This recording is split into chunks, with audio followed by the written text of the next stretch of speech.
Okay. Whoop.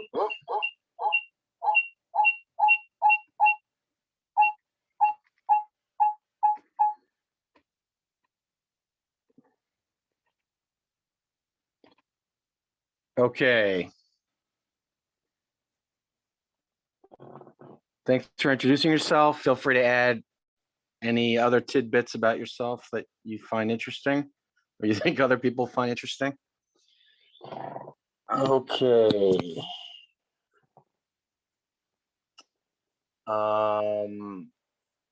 Oh, let me check. I gotta let more people in, I think.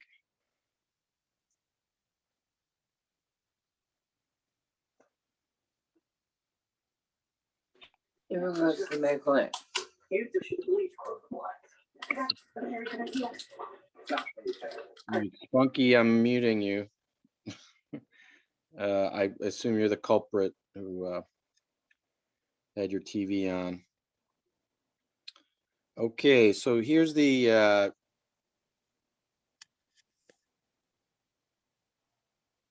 presentation. Again, in the chat, for people who just joined. We've got 17 people so far, and probably get some more. Okay, I guess I'm not sharing my screen right now. Or yeah, I am. Well, thanks for coming, everyone. As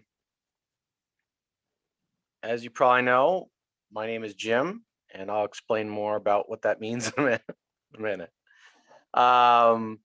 And this is a weekly Blue Victory War Room. We're almost done with 100 days, so I gotta start thinking about how to. We'll have to think of a new theme. I guess the 100 days is going to be extended. Yes. Well, I was going to explain in a minute that I am home again. My dad did move out, which I talked about a little bit last week. And so, so now he isn't just on the road visiting people or whatever. He is there for the time being. So, although I guess there's a possibility he might come back to visit. So if he stays through a Monday night, I guess maybe I would try to do this remotely. As you could see in the slides, I put the video from last week. Includes in the chat and links to the presentation throughout the chat. And I've posted updates. I believe I updated the Basecamp in the last week. I didn't get to engage with people much or add too much new stuff. Oh yeah, there was something I think that happened on Thursday. It might have been Thursday. There was another DNC training on the American Rescue Plan and how to, talking about it. I said 3:30 update. There's a link. This link goes to it's now April 5th update. Just so you get to see a little bit about the kind of stuff you see in Basecamp. I put some of the basics up top and then kind of like a directory of different topics that you could check out. And then the featured items from the past week were here. I'm calling it featured events, recurring events, and just additional new actions, new video, and new talking point type stuff. I'll try to do more thorough. I mean, this is pretty thorough, but I'll probably think about how this is laid out a little bit more in the next couple weeks now that I have a little bit more freedom. I'm going to let in a few more people. So this is kind of like the kind of stuff you get in Basecamp. It's just this is actually a kind of a read-only version. It's not, it's not the actual app that you participate in.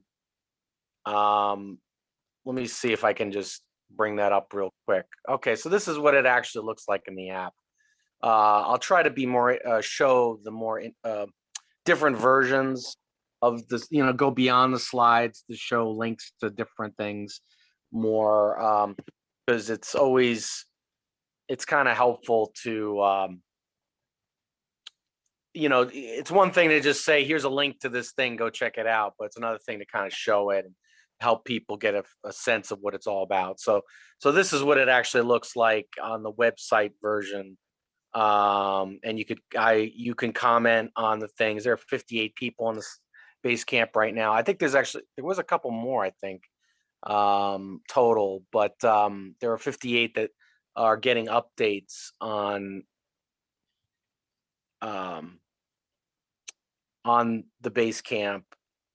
And I'd like it to become more interactive, and hopefully I will have more time to do that in the near future. I'm seeing more and more value in making it interactive or using it as an additional resource. So the presentation doesn't become like 100 pages. So anyway, so that's kind of what it looks like. It's basically just a mini, kind of like a mini. I was thinking the other day, it's like this and like Slack. They're really just like a mini Facebook where you're in a Facebook group or on Twitter and somebody posts something and other people comment. It's basically that, except it's consolidated in kind of a for particular organizing efforts. And there's a few more features.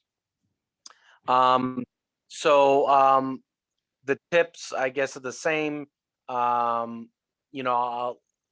definitely the link to the presentation I'm sharing before the meeting, after the meeting, during the meeting, and please check out the presentation link to get access to a lot of the resources I'm talking about and the events I'm talking about.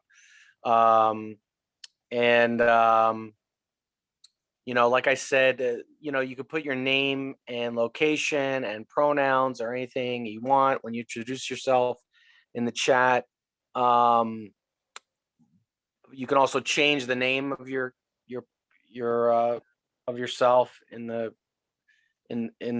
participants section if you click on yourself, and put your state if you want to be recognized for your state. It can be helpful so people get an idea of where in the world you're from. But feel free to mention organizations, any social media links that you want to share as well. And feel free to chime in as I go with additional information about any of the things I discuss, good or bad. If you have any feedback whatsoever.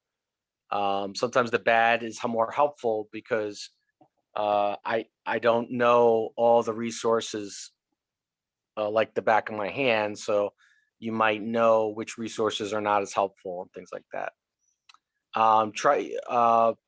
We'll try to keep the conversation. Well, we'll try to have some conversation, but try to raise your hand first. If you have a quick thing you want to say real quick and you think you can get it in, that might be okay later on. But let's start out with raising our hands, and remember to follow Joe's code. Basically the same as Obama's code, which was basically respect, empower, include, his values. So this is very similar. It's a little more detailed, so feel free to click on that link to read more feedback. I mean, these things look obvious, but it's kind of good to read a little bit about some more context to these different examples of the code. So this is the agenda. I did not change that I'm at the Fair Oaks Mall, or that I'm not at the Fair Oaks Mall today. So I guess I'll have to fix that for next time.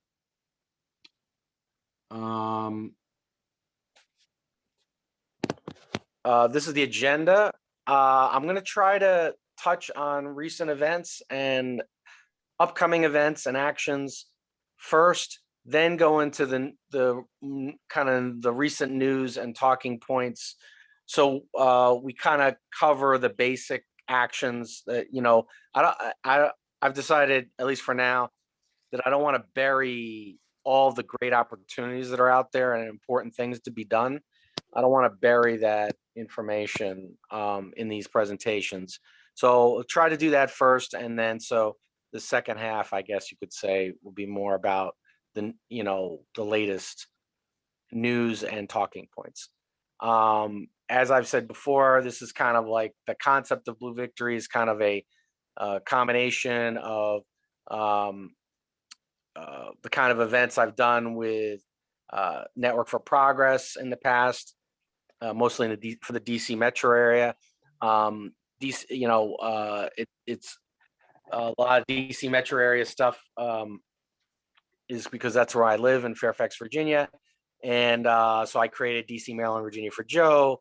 I'm kind of shepherding the DC, Maryland, Virginia Yang Gang, advocating for recurring checks, cash relief, things like that, and ranked choice voting, which is actually becoming a big deal for Virginia, I think, which we'll talk about more in the coming weeks. And over the last few years, I've worked with something called the Grassroots Coordinating Committee, which has made kind of like a big picture effort to focus on connecting grassroots groups to work together and recruit volunteers together. I think I have a pretty varied background. I have about 3 decades in communications and politics. So I have a pretty, I think, thorough background of all the pluses and minuses of all the things that we talk about in terms of organizing and politics, or the Democratic Party and all that. And also I have kind of a varied background. I used to be an independent, and then George Bush helped me become a Democrat. But I living down in Virginia over the last 20 years, I've definitely become a believer in kind of the way Virginia has flipped red seats to blue through kind of bridge building type candidates and things like that. And I think Obama was a great example, and that's why he won Virginia. These are some of this is getting old, but these are some recent videos of some events that I've featured. So if you missed any of them and they sound interesting, feel free to check them out.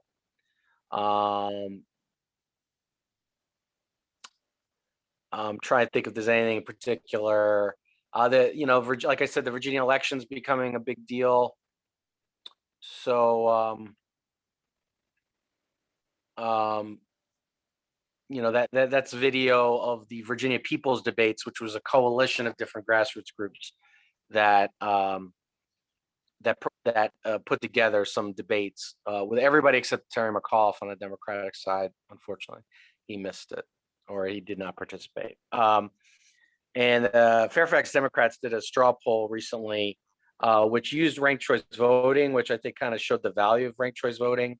It made the election much more competitive to have kind of like all the people who are for Terry McAuliffe in one corner, and then everybody who is against Terry McAuliffe on another corner, and they all kind of through ranked choice voting, you were able to narrow it down to a 2-person race between him and Jennifer McClellan, and she won by a few points. So it's really interesting to see what the race would look like if you could do it that way.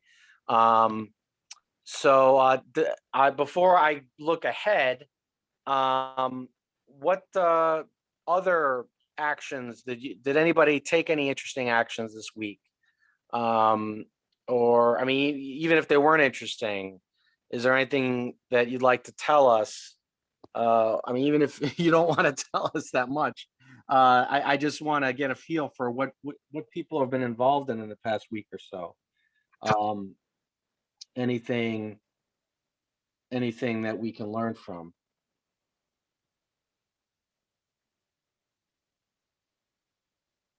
I'm going to look at the chat for a second here. Audio's too low.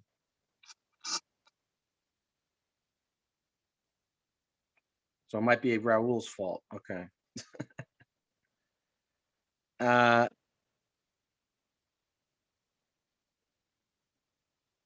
Nobody wants to talk about anything recently they did? Right. Well, one thing I did was I did get a little bit involved in the Virginia primary.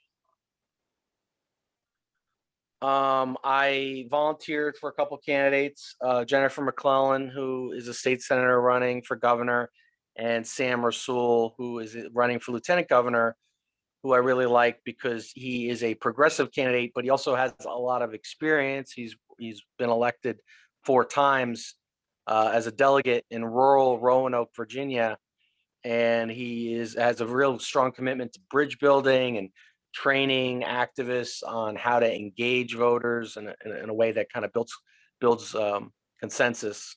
So I think that he's got a good balance of being, bringing fresh ideas and also kind of having experience and things like that. So I might say more about him or have some more about Virginia maybe by next week.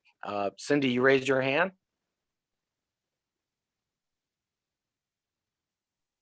Feel free to go. What do you think of, what is her name? She's running for Lieutenant Governor, Hala? Hala Ayala? Yes.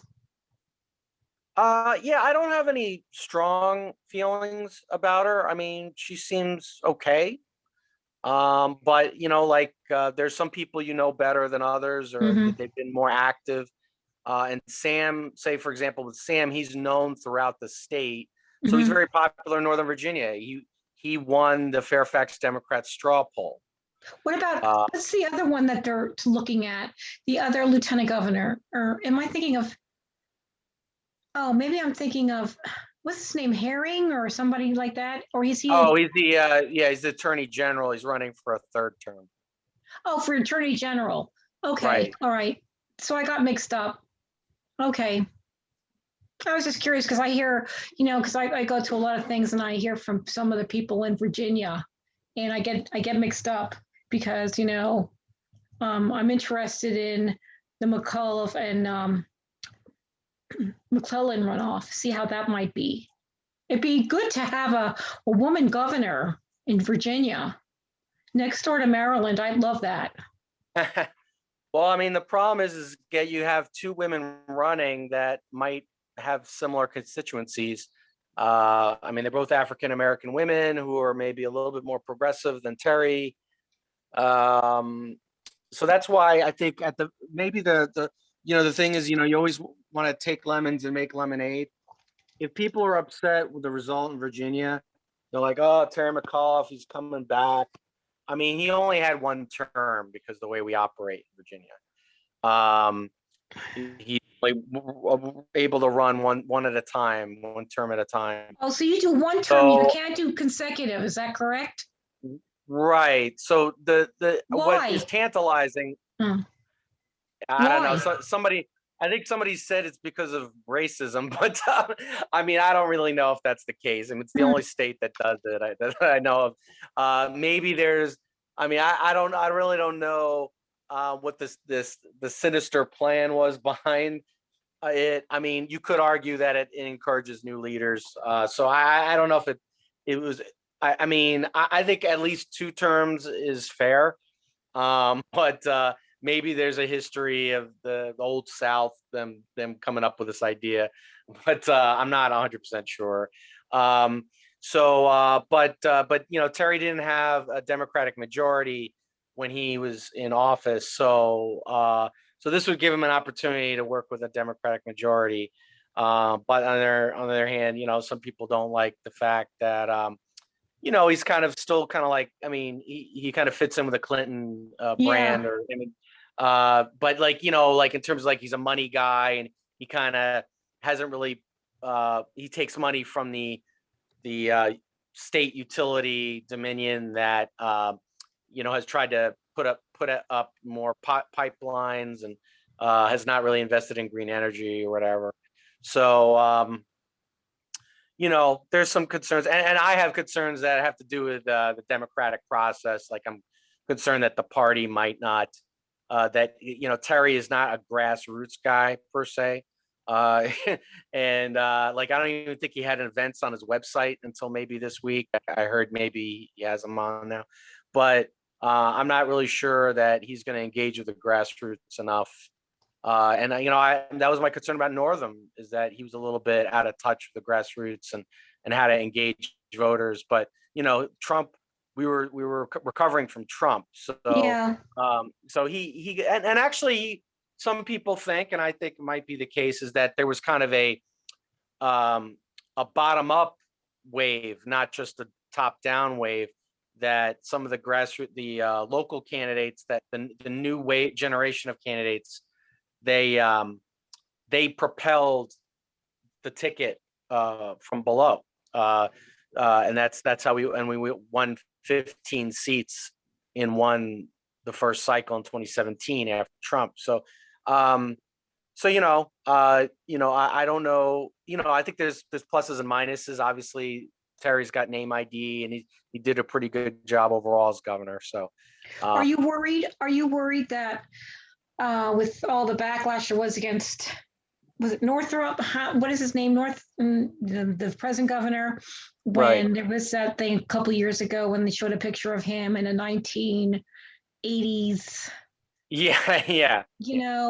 Because it seemed like there were a lot of problems, and then not only that, with the gun sense going around, they had the they had all the big gun people coming to Virginia. Do you think there's going to be a conservative backlash in Virginia? Probably not, because they don't have a bench.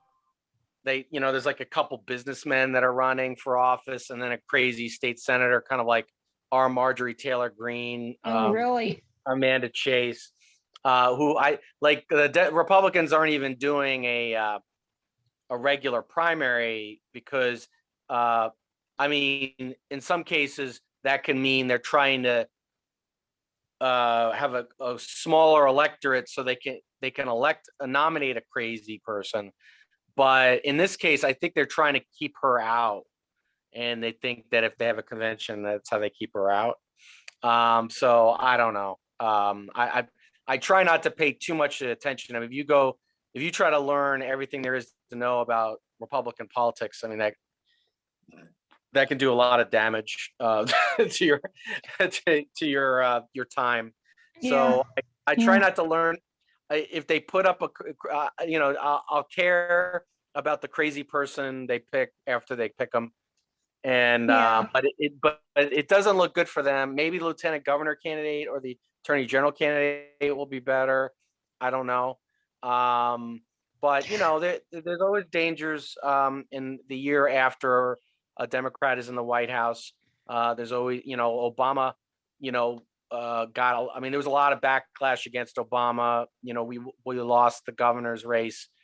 The last time a new Democrat was elected, in 2009, we lost the governor's race by 18 points. So, things are a little different in terms of demographics in the world, but, you want to be vigilant. And I think it would be good to put another nail in the coffin of the Republican Party by winning big this year and maybe building our majority. What worries me though is with the infrastructure, Manchin seems to be standing in the way of that. Well, let me get through but you're talking about, like, we have to get these wins in order to ensure more Democratic wins in 21 and 22. Let me get through. I'll let you go on, because let me get through the upcoming actions, and then we'll talk a little bit about the situation in Congress and stuff. I've been finding a lot of interesting things, and I don't think we have time for all of them. And that's why the Basecamp and having a kind of a online resource is helpful. This is what I got for today that, I shoved into one slide of the presentation, some priority items for the calendar. one thing that folks might be interested in is if you kind of want to engage the media a little bit. CNN is doing these kind of citizens town halls.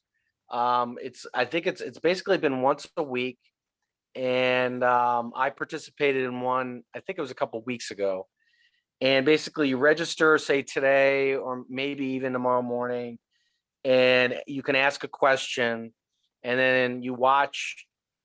I think it's like a Zoom.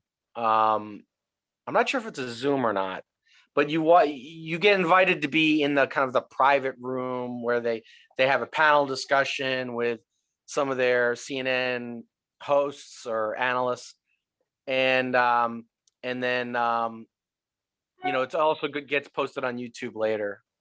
So anyway, if you're interested in that, you care about immigration, feel free to check that out. So that's something tomorrow morning. Karen has her hand up. I'll give her a shot at saying hi. Yeah, I just wanted to. I've been to one of those CNN meetings, and it's on Facebook, and it's pretty interesting. I enjoyed it. So if you have time, check it out. Yeah, it's pretty good. They didn't answer my question, but well, they don't answer. They can answer everybody's. Yeah. Well, I mean, I've had situations where, like, I was able to ask a question at the Fox News town hall with Mike Bloomberg right before Super Tuesday last year. So I have high expectations that my questions are gonna not only my questions are going to get asked, but I'm going to be on camera to ask it. That's my next. Hopefully that opportunity will happen again. Okay. But yeah, so it's something that's semi-private. I guess maybe before COVID, it would be the kind of thing where you might be invited to show up and be in the studio audience. I went to an Andrew Yang town hall during the presidential race, where you actually physically go to CNN and you're in the audience, and then maybe you get to stand up and ask a question. So this might be the COVID version where it's all virtual. Yeah. And you don't really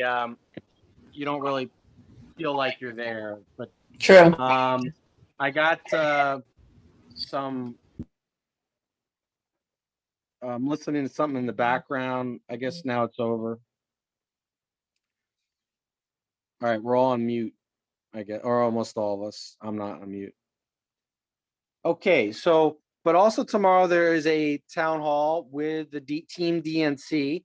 So that'll be with some DNC staffers and Congresswoman Judy Chu.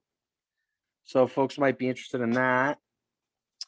And the DNC Best Practices Institute training program is still going on. And I'll gather up some of the information I'm getting from that, some of the resources, and share that in the coming weeks. Does anybody need the slides right now? I'll drop them in again. I just let up.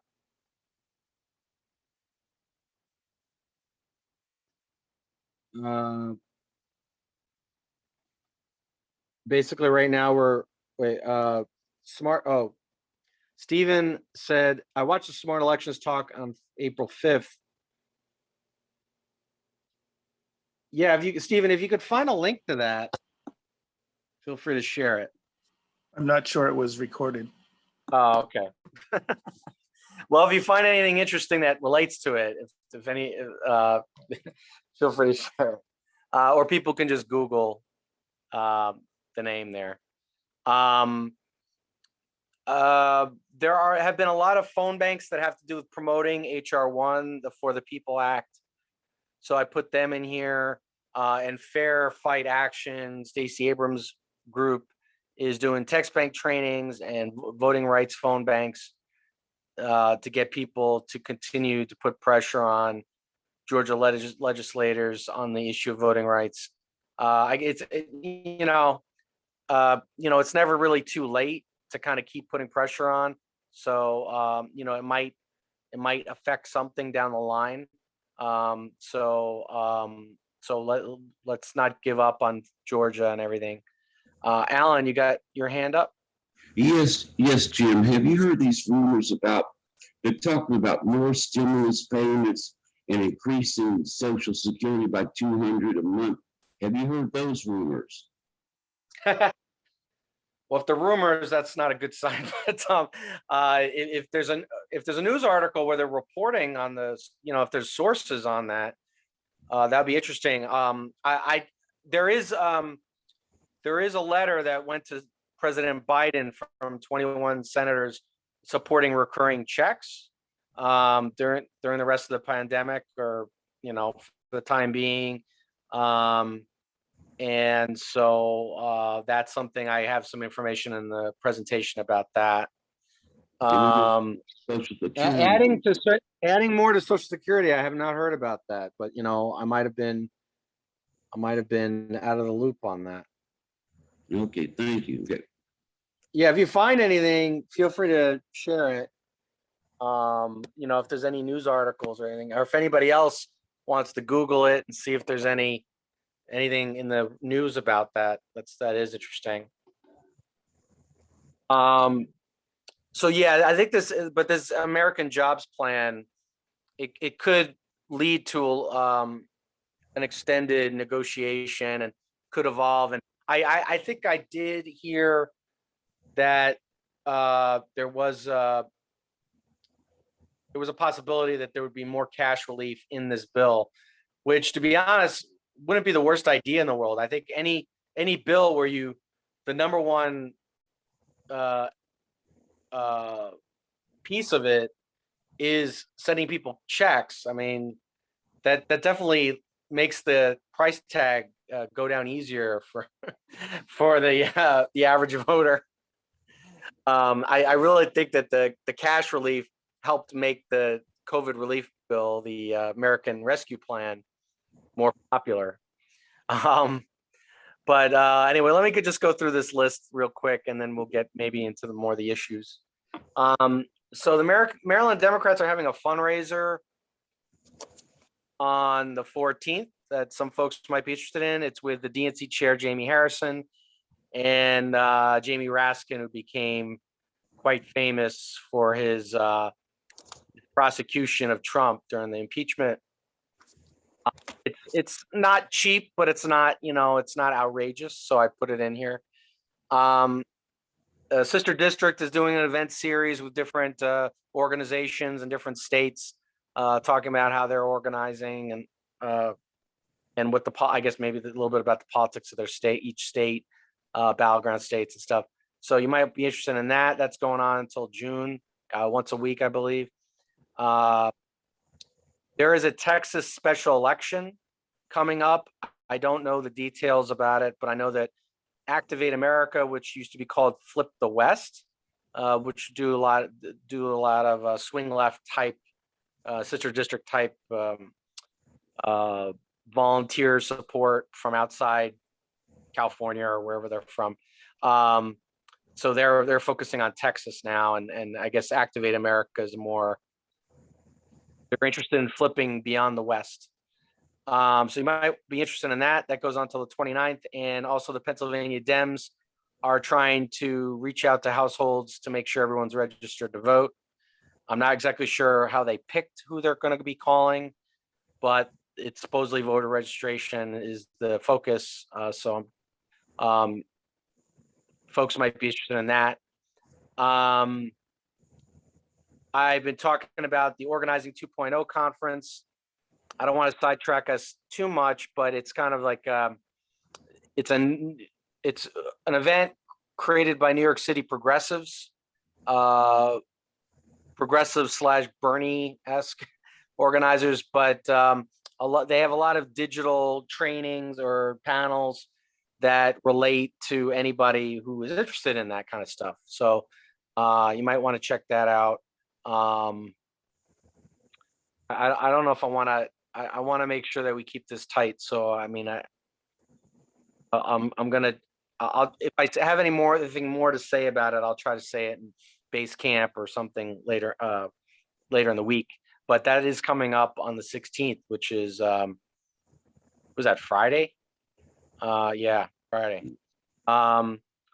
Also, if you or anybody you know is serious about getting involved in political campaigns and organizing, Arena Academy and Arena Academy 201 are their application deadlines are coming up in the next week or two. They're the 18th and the 25th, and the Arena has been doing some really great training events in the last few years. I highly recommend them. They helped put that. I mean, they probably took the lead on the Democratic Convention Week training program called Campaign Academy. That I've shared some of the information about that. And on the 21st is a free event called it's Digital Advocacy Day. It's put on by Campaigns and Elections magazine. So if you're interested in learning more about ways to lobby for causes digitally, you might be doing that. And then on the 23rd is the next Learn Words That Win workshop training or about messaging. And here's some just ongoing opportunities. Obviously, Blue Victory War Room. I've added Reverend Barber's Moral Mondays. So I think you catch those on YouTube, even if you miss it before today's briefing that I'm doing. I think they do it at like 4 o'clock.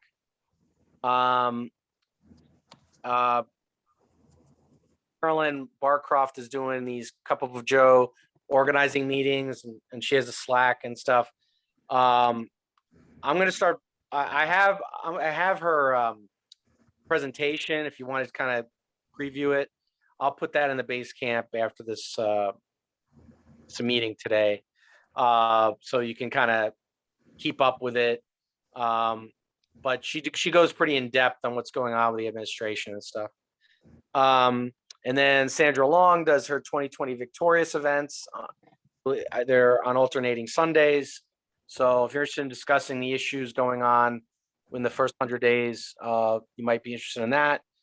And Blue Wave Brigade does anti-voter suppression phone banks on Tuesdays and Sundays. And Reclaim Our Vote does helps people get IDs or, helps make sure they're not purged from the voting rolls and things like that. And they're also doing some kind of other voting rights advocacy. So those are big on the radar. These were the some of this is now passed. If anybody knows how well we did in Wisconsin, feel free to mention it. But these were some, I guess tomorrow there is special elections in Connecticut, New Hampshire, and then Virginia and New York City are the big primaries this summer. But I did mention Wisconsin. The Wisconsin Dems were doing a lot of work to help with their state elections. And I shared some of that information of their phone banks. I was not able to help out personally because I was helping move and but if anybody participated or knows if it went well, that would be of interest. Hopefully we can keep up the momentum for 2022 when Ron Johnson runs for Senate again. Does anybody else have any other upcoming events or actions or thoughts on events that they want to see before I move ahead?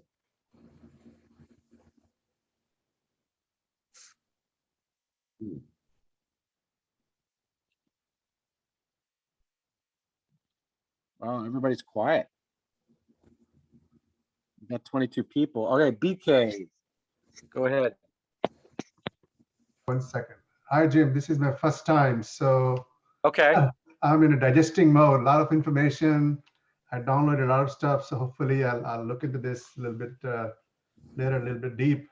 But I just wanted to find out who is from Virginia, our main fundraising person. Like I just saw that somebody doing in the Maryland. Is somebody is in charge in Virginia? Well, I'm not aware of any Virginia Democrats fundraisers right now. I'm sure there will be after our primary. I haven't put in an overview of all the candidates, although I did put in the information about the recent debate. Actually, there's a new debate that I didn't include. There was the first TV debate for governor was last Tuesday, and I was going to share that just in case anybody was interested, just to get a feel for the candidates. But I think Virginia Democrats will be okay.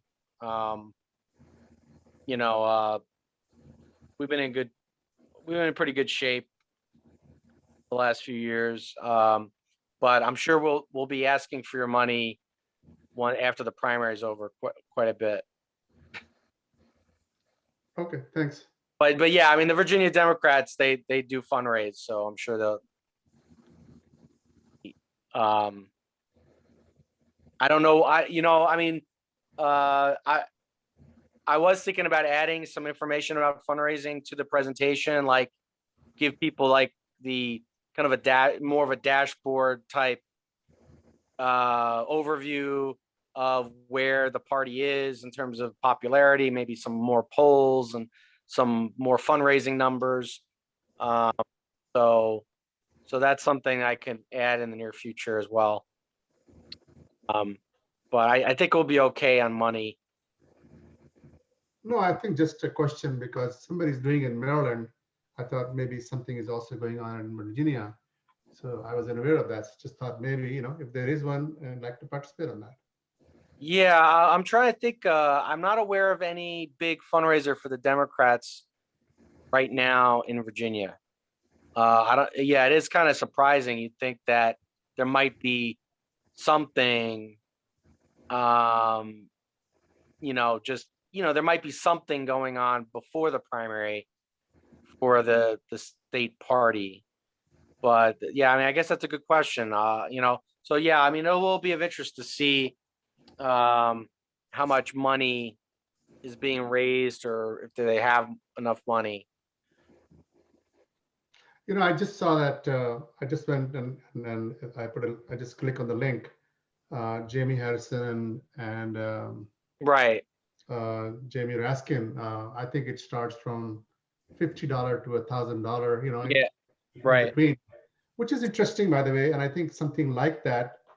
I thought maybe something going on in Virginia, and may not be at that level, but like a coordinated effort from the DNC chair. Yeah, well, I mean, like I said, it might be after the primary when since we have an election this year, it might be something that they make a big deal out of after we know who our governor nominee is. Maryland, I mean, there's a lot of activity with like different primary races and candidates asking for money. So maybe the state party is laying low. I mean, that's just, a possibility.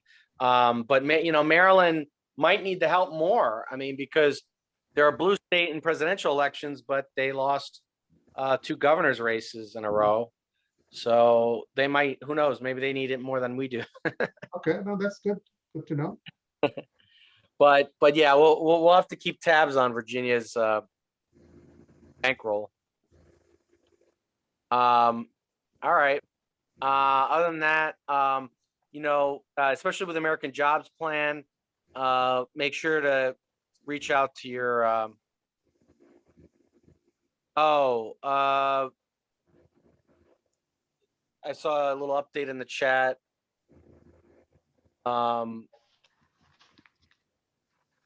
The Banky, he won. I just Googled it.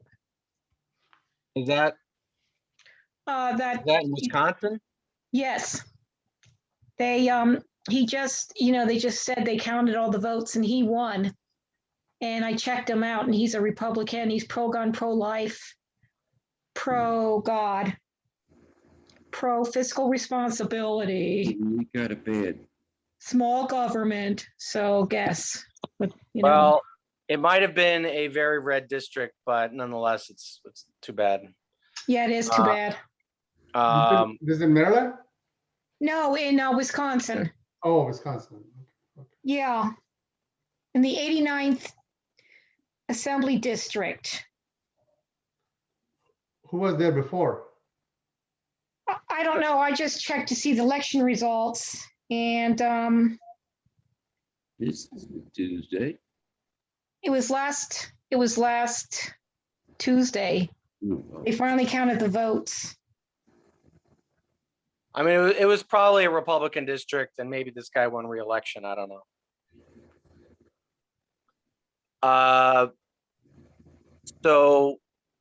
But feel free to put pressure on your legislators, whether they're Democrats or Republicans, about the American Jobs Plan, and you can thank them for supporting the American Rescue Plan. That is still, that is actually a very nice thing to do, is not just complain when you don't get what you want from your legislators, but also thank them when they do something right.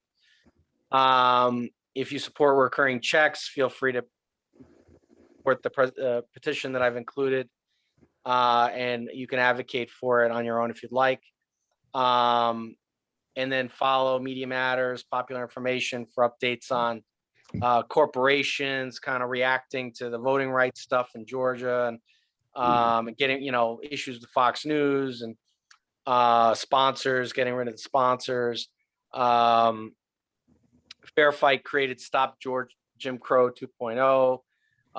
You can also reach out to check out Black Voters Matter is doing some advocacy.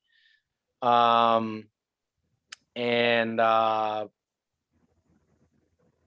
was some good news. I guess 100 CEOs met on a Zoom call to talk about these voting rights bills and how they're going to respond. So there definitely is a lot of outreach.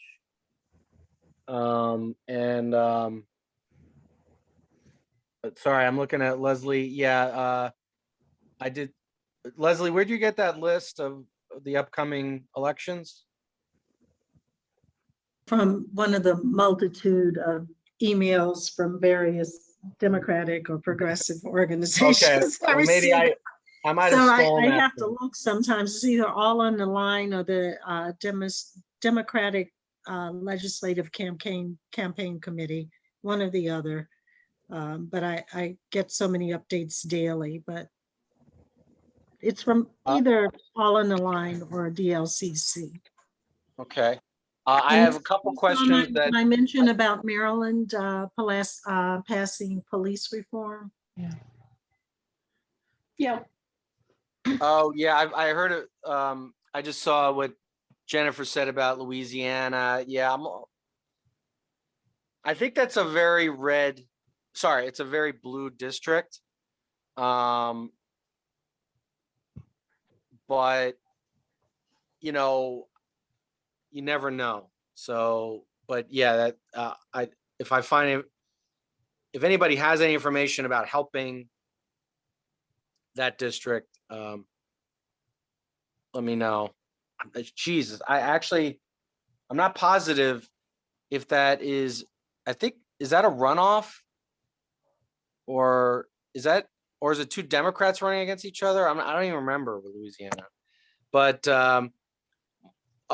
I have a couple things in the chat, but Myra's raising her hand, so I'll let her go. I have a couple other questions that were asked that were sent to me directly, but I'll comment on those after Myra goes. Okay, I just wanted to mention, I noticed last week that you had added Reverend Barber to some of the things that people might want to do. If you don't know who he is, he's the person that runs the Poor People's Campaign. And right now, most of his presentations are in support of anything Biden, pretty much. But today's thing that he did was really interesting to me, because I continue to hear people not real happy with a number of things that are in the Biden infrastructure plan. I guess he should call it infrastructure job creation plan. But and most of those people, of course, are Republicans. And then what is it called? Moderate Democrats, like Joe Manchin, I suppose. And what he did today was, because there some of the things, for example, that are in the plan obviously came from whatever it was that Bernie Sanders was pushing. Probably not something Biden would have come up with, but they have put in the fine print a lot of things that for many people have nothing to do with infrastructure. And I've already heard the Republicans saying that. And Reverend Barber's group today, he had, I was surprised, a number of people who were of all races who came and talked about poverty and how they had to live and how infrastructure would change their lives, you know, like the not having clean water and not having good connections to one side of town to the other, those kinds of things. And so it was really interesting. I was surprised that all those people came and just laid bare the way that they had to live. And because they were, didn't have good jobs, didn't have money, all of these things. And most of what they talked about led back to those same things in the bill that Republicans are complaining about. So it looked as though the purpose was to show where those things the Republicans don't like really are needed. And that's all I wanted to say. So I guess I'm an advocate for listening to what he does sometimes, because he comes on long before we have your session at 6. He usually is at 3 or 4. And I just find it so interesting to see people, explaining and standing up for what it is that Biden is trying to do. That's all. Good. Yeah, that's good. Yeah, I mean, and also I think it's helpful to kind of get, prepare people for the the arguments that are maybe more intelligent on both sides. Like, unfortunately, a lot of the Republican arguments are kind of just the most lame brain, the most childish version of what the arguments are. But there are, legitimate arguments, like, I don't know how the money's going to be spent. Like, I don't know how every dime is going to be spent. So there might be some things that are, wasteful programs, or that are within, like, a program within a program within a program that would get $1 million. That is a waste of money, so I don't know all the good and bad of the plan. I mean, it does sound big, but in the grand scheme of things, in terms of, I think one thing that's important to keep in mind is that I believe that this bill is 2.3 trillion over 10 years. Yeah. So it's not like the COVID relief, the American Rescue Plan, which was 2 trillion like today. It's like 2 trillion over like 10 years. So it's not the same, and it is paid for. With the corporate taxes. So it's good to know, like, all the pot, all the different arguments, and so, when you hear somebody who's skeptical, who's like reasonable, you can kind of make a good case. Well, I've heard people, like, one of the infrastructure things is building affordable housing. And that is, building affordable housing is infrastructure, but people have objection to it because they look at strictly, like, that's only for certain people.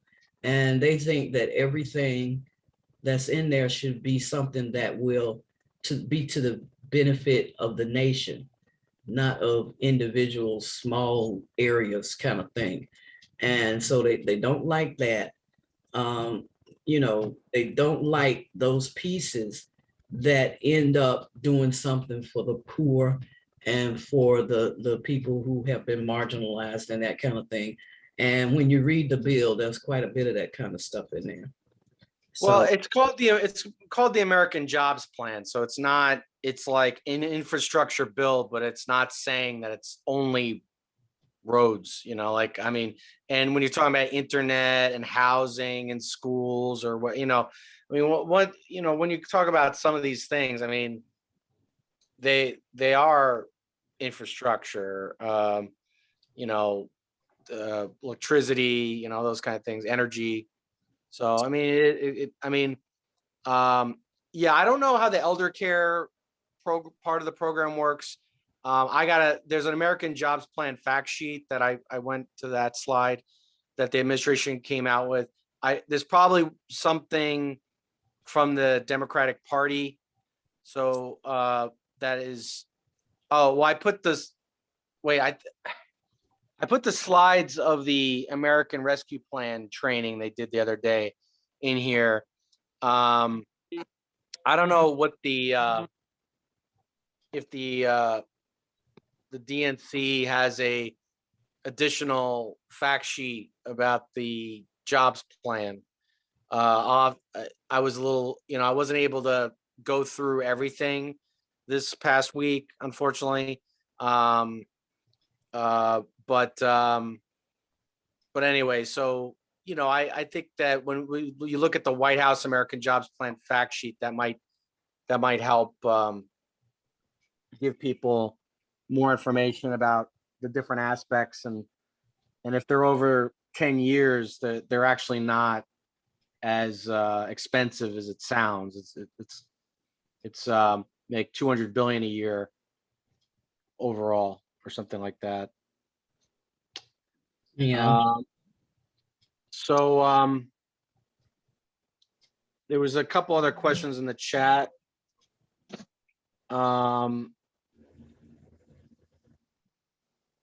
Somebody's asking me about Loudoun County and the Best Practices Institute. I'll answer that in a minute.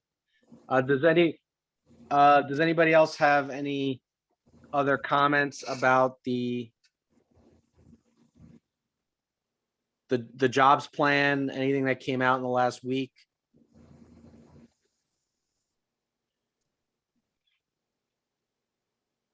Is there a best practice on how to discuss the cost of it? I'm concerned that we're going backwards, like we did with the Affordable Care Act, where we began discussing how much it costs when the Republicans clearly do not care about the cost of their bills when they created the tax cuts for the wealthy.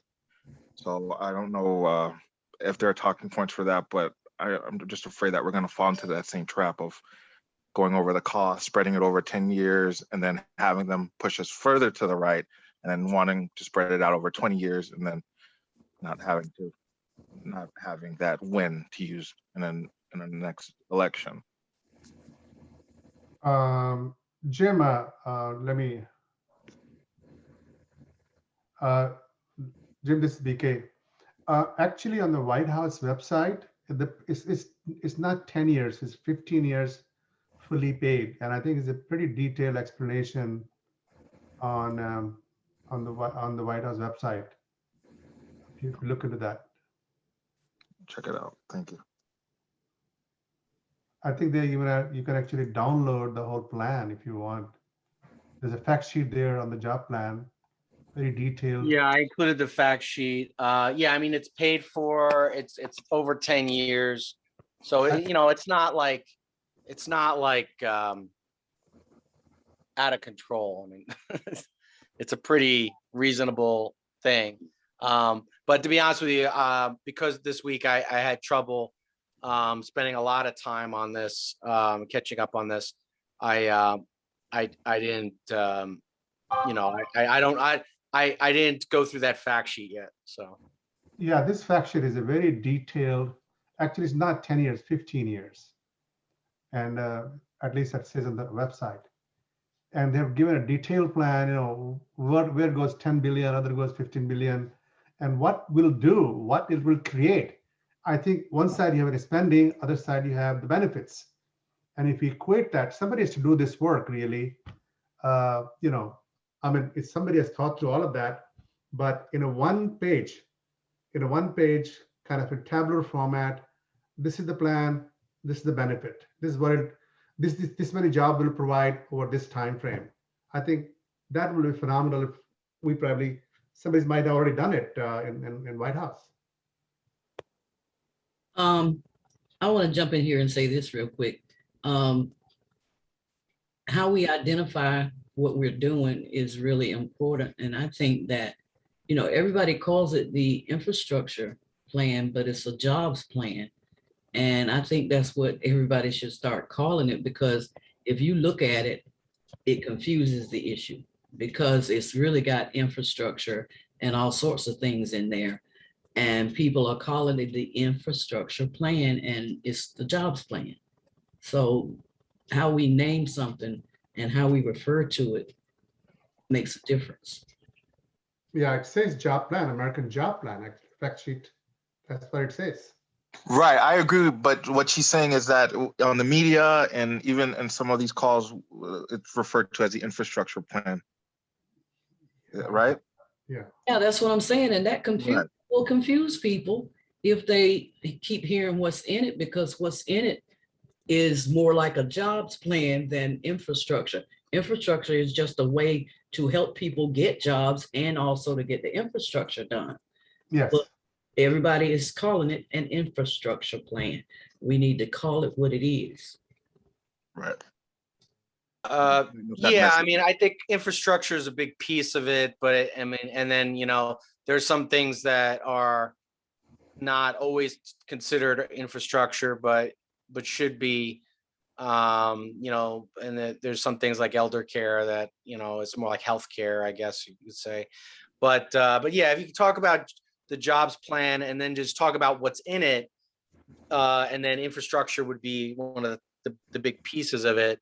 I think that's fine. And then, you know, like it was funny. It might have been Senator Marsha Blackburn or somebody. She tweeted it out like about it, and she complained, "Oh, you know, this isn't only about infrastructure. There's this other stuff too." And it said 400 billion for elder care. So I figured that a lot of her constituents, and I think some other people might have said this, that some of their constituents might have been like, "Oh, I like that they're gonna, you know, invest in elder care," you know. So by calling out what else is in it, maybe it'll help Biden. You never know. So does anybody else have any other comments? I had a couple questions that I got to get to, and I'm gonna put the presentation in the chat again. I just let somebody else in, and I think maybe there's a couple people who are late. Does anybody else I'm have some interested in big seeing the questions. They're probably going to answer my questions. They probably have the same questions I have. Well, no, I have two questions that are relatively specific. I'm not sure if so yeah, go ahead if you have a question.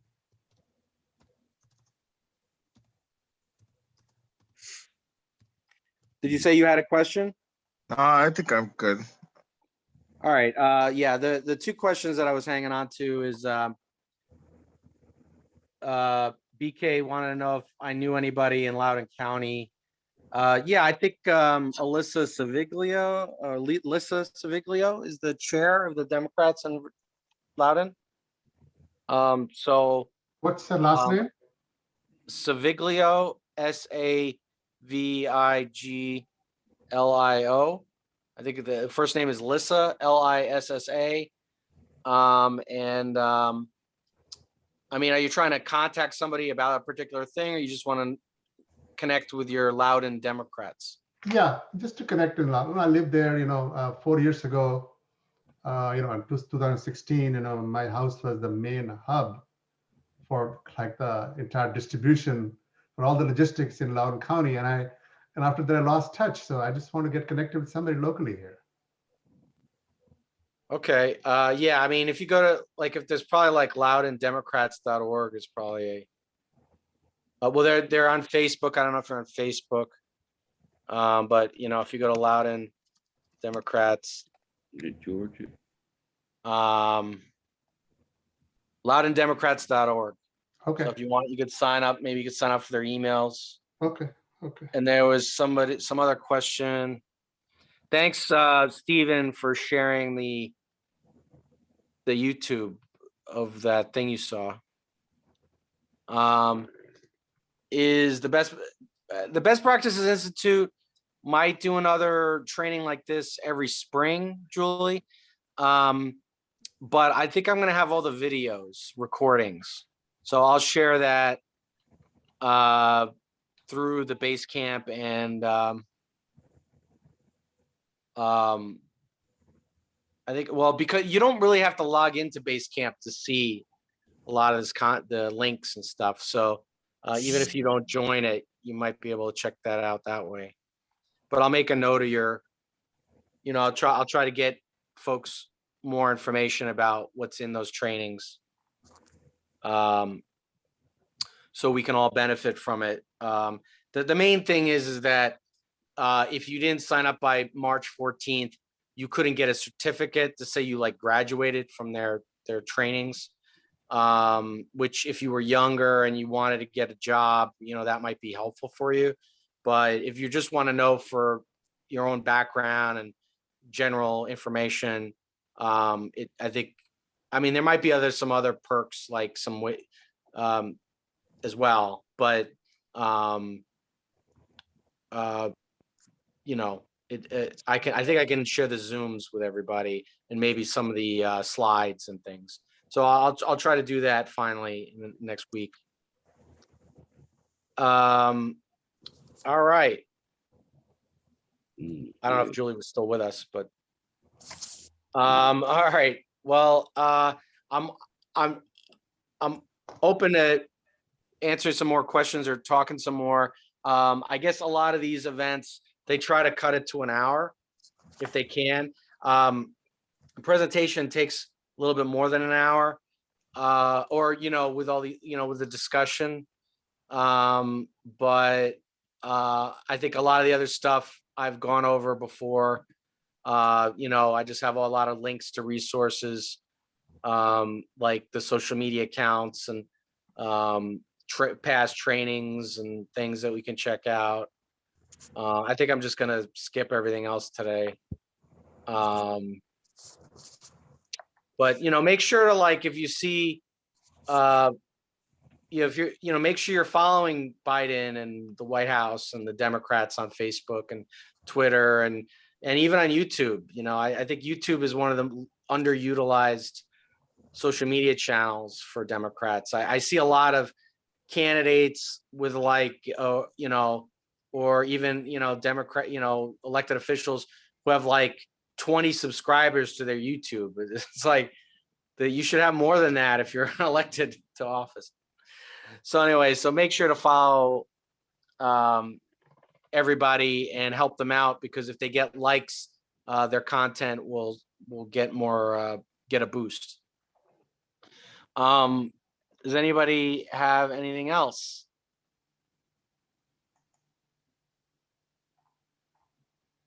All right, well, we could. Wait, Jim, are you about to end the session? Yeah, I think so. I think we've covered a lot of the basics. I don't want to go over this, I don't want to go over all the same stuff I've said last time or whatever. So, Well, but I guess Cindy had to go and Stephen might be going. And I was gonna share something that happened to me today, but it doesn't have anything to do with politics.